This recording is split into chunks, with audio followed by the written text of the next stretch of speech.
इसके बारे में हमें गंभीरता पूर्वक विचार करना पड़ेगा। माननीय मंत्री जी यहां पर बैठे हैं। अभी पिछले कुछ दिनों पहले कहा गया साहब 150 ट्रेनें निजी हाथों में दी जाएंगी, 50 प्लेटफॉर्म निजी हाथों में दिया जाएगा।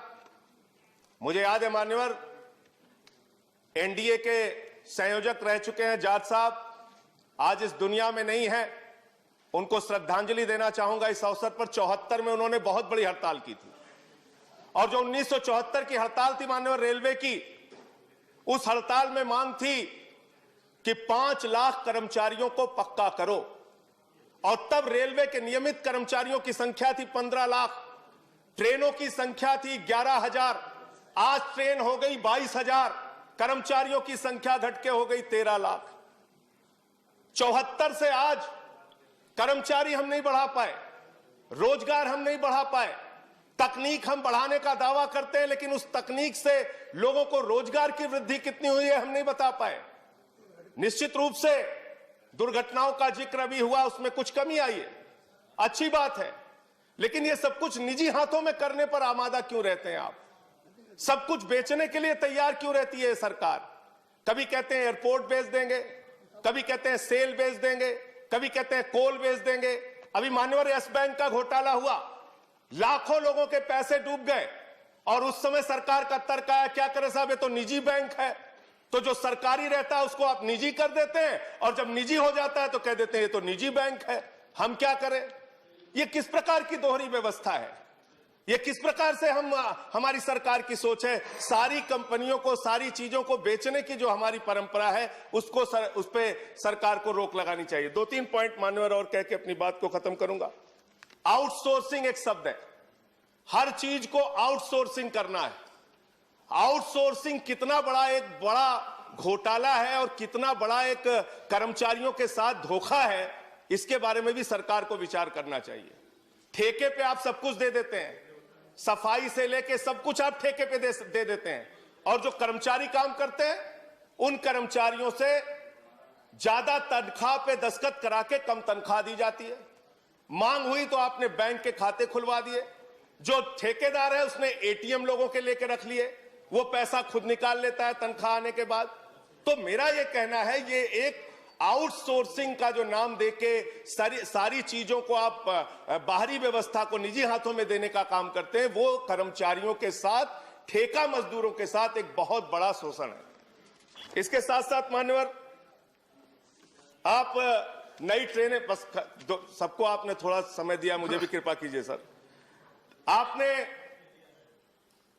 तेजस ट्रेन चलाई, तेजस ट्रेन में और शताब्दी ट्रेन में 5 मिनट का अंतर है और किराए में 1.5 गुना का अंतर है। तो आप करना क्या चाह रहे हैं? जब ट्रेनें आपके पास उपलब्ध हैं, सुपरफास्ट ट्रेन उपलब्ध है आपके पास, ऐसे में नई ट्रेनें, निजी ट्रेनें लाके किराया ज्यादा लेके आप एक नए प्रकार का आप शोषण करते हैं। मैं मान्यवर आपके माध्यम से सिर्फ इतना कहना चाहूंगा कि रेलवे इस देश की जीवन रेखा है और रेलवे की आज जो दुर्दशा है उसके सबसे बड़ी कहानी अगर आपको जाननी है तो झांसी के अंदर पिछले साल हादसा हुआ था, ट्रेन में सफर करने वाले यात्रियों की जान चली गई। गर्मी के कारण जनरल डिब्बों में लोगों को बैठने की जगह नहीं होती है, पिस के आते हैं वो लोग। मैं आपके माध्यम से सरकार से सिर्फ इतना निवेदन करना चाहता हूं, अपने कमाऊ पूत को बेचने का काम मत कीजिए। आपका अगर कोई लड़का मेधावी है, तेज है, अगर हाई स्कूल में अच्छा नंबर पाया, इंटर में थोड़ा कम नंबर पाया, बीए में थोड़ा अच्छा नंबर पाया, एमए में थोड़ा और कम पाया, तो उसको चौराहे पे आप खड़ा करके नीलाम मत कीजिए।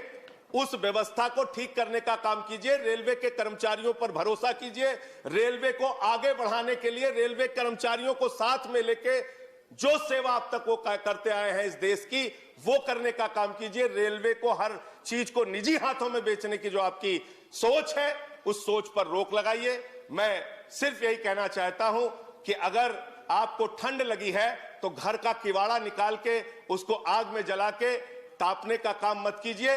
ये इसी प्रकार की व्यवस्था और इसी प्रकार की कार्रवाई आपकी है जो सारे सरकारी विभागों को आप निजी करते जा रहे हैं। मान्यवर इस कोविड के दौरान जहां हर क्षेत्र में बेरोजगारी बढ़ी है, वहीं एयरलाइंस सेक्टर में भी बड़े पैमाने पर लोगों को बेरोजगारी का सामना करना पड़ा। सुरक्षा की दृष्टि से कई महत्वपूर्ण कदम आप इस बिल के माध्यम से उठाने जा रहे हैं और ये भी सपना है सरकार का मान्यवर कि हवाई चप्पल पहनने वाले हवाई जहाज में सफर करें। ये अच्छी सोच है सर। भारत का आम आदमी हवाई जहाज से सफर करके एक जगह से दूसरी जगह जाए, ये एक सुनहरा सपना है और इस सुनहरे सपने को सच करने में अपने अपने स्तर पे सफलता कई जगहों पे मिल भी रही है। पिछले दिनों जब इसी दिल्ली में बहुत सारे मजदूर अपने घर जाना चाहते थे, हम लोगों ने बस का किराया देखा, हवाई जहाज का किराया देखा, दोनों किरायों में ज्यादा अंतर नहीं था और 180 मजदूरों को 16 लाख रुपए एकत्रित करके उनको अपने साथ लेकर हवाई जहाज से बिहार गया मान्यवर। अपने जो सांसद कोटे का जो साल भर का 34 टिकट मिलता है, उस कोटे से भी 34 लोगों को मान्यवर बिहार लेकर गया। ये अच्छी बात है, ये बहुत सुखद अनुभव देता है और मैं माननीय मंत्री जी के आज के इस बिल के पेश होने पर एक घटना का भी उल्लेख करूंगा मान्यवर। एक बीमार व्यक्ति छत्तीसगढ़ में एयर एम्बुलेंस के जरिए गुड़गांव के लिए बुक कराता है, 5,30,000 रुपए उसका जमा करा लिया गया। एयर एम्बुलेंस पहुंची नहीं, बस खत्म कर रहा हूं सर, एयर एम्बुलेंस पहुंची नहीं और पैसा कंपनी ने कहा कि हम आपको वापस नहीं करेंगे। मैं इस सदन में मंत्री जी का आभार व्यक्त करना चाहता हूं कि मैंने उनको सूचना दी और दूसरे दिन वो सारा का सारा पैसा उस बीमार मरीज के परिवार को वापस मिल गया। लेकिन ये आपकी संवेदना थी। अगर हर मामले ऐसे आपकी जानकारी में नहीं आएंगे तो शायद मदद नहीं हो पाएगी। बस एक घटना का उल्लेख करके सर, जेवर एयरपोर्ट और अयोध्या में श्री राम एयरपोर्ट का जिक्र अभी आया। ये दोनों एयरपोर्ट में मान्यवर जो जमीनें किसानों की अधिग्रहित की जा रही हैं, उसका मुआवजा उनको नहीं दिया जा रहा है। मैं माननीय मंत्री जी से अनुरोध करूंगा, अयोध्या के बहुत सारे किसान मिलने आए थे, उनके मुआवजे की उचित व्यवस्था कराइए। मैं आपसे अनुरोध करूंगा, कई बार आपसे विनम्रता पूर्वक अनुरोध कर चुका हूं मंत्री जी, जेट एयरवेज के जो एम्प्लॉइज आज रिक्शा चलाने से लेके ऑटो चलाने से लेके सब्जी की दुकान लगाने तक पे मजबूर हैं, उनकी भी पीड़ा, उनके भी कष्ट को ध्यान दीजिए। उसमें से कई कर्मचारी आत्महत्या कर चुके हैं। मैं आपसे निवेदन करूंगा कि जेट एयरवेज के एम्प्लॉइज के ऊपर जो एक अपार इस समय मुसीबत आ पड़ी है, उनके ऊपर भी ध्यान जाए। बहुत बहुत धन्यवाद। महंगाई की कोई बात नहीं है क्योंकि इनको उसकी चिंता ही नहीं है। ये नौजवानों के लिए कुछ करना ही नहीं चाहते। आज विद्यार्थी जो पूरे देश में झंडा लेके खड़े हैं, उनको अपने भविष्य का फिक्र है कि हम डिग्री तो ले लेंगे पर नौकरियां कहां से लाएंगे, क्योंकि इस अभिभाषण में उसका कोई जिक्र ही नहीं है। ये अभिभाषण ऐसे लगता है जैसे मुंगरी लाल के सपने दिखाए जा रहे हैं। मुंगरी लाल के 2014 में भी दिखाए थे, अभी भी दिखाए रहे हैं। अभी राणा जी बोल के गए, राणे कि जी कांग्रेस भी मैनिफेस्टो देती थी, हमने करके दिखाया है। आज अगर आप गरीबी की रेखा से नीचे देखें तो लोगों का हुआ है।